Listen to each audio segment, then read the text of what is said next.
facing aspect underneath kind of a notorious slide path known as Exxon's Folly. Looking at our snowpack here, we're still hanging in there at about 105 to 110 centimeters. That's been our average depth for about 6 weeks now. We received about 6 inches of pretty dense snow last night, preceded by a little bit of graupel. It came in earlier. You can see that really well-defined graupel layer. And underneath that, we've got a bit of a crust and then some facets that had formed over the past, couple weeks or so. This is providing a new weak layer. When we get a load on top of that, I'm anticipating we'll probably get some failure down into this area right here. After that, we've got some pretty strong snow. I've got some 1 forefinger to 1 finger before we find our next buried weak layer of faceted snow at this level here.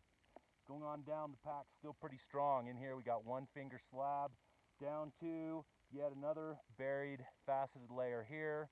But below that, things are getting quite a bit stronger than they were earlier this season. Faceted weak snow at the ground is starting to round out and gain some strength.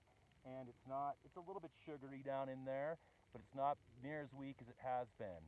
I'm going to perform a couple stability tests now and see how we're looking. I've conducted several compression tests and 2 extended column tests, none of which produced propagation. This layer singularly stands out the most. It's the most reactive to compression tests, failing at about 12 to 14 taps each time with a pretty good shear. The next weak layer down in the pack is this one here.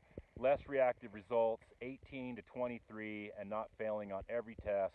And I've had a few failures right at the ground, but nothing clean. For me, right now, this will be the layer to watch during our next storm system. And if we get enough of a load, it's possible we'll get avalanches down to this layer that could possibly step down deeper, but it's going to take a bigger load, and we're just going to have to wait and see.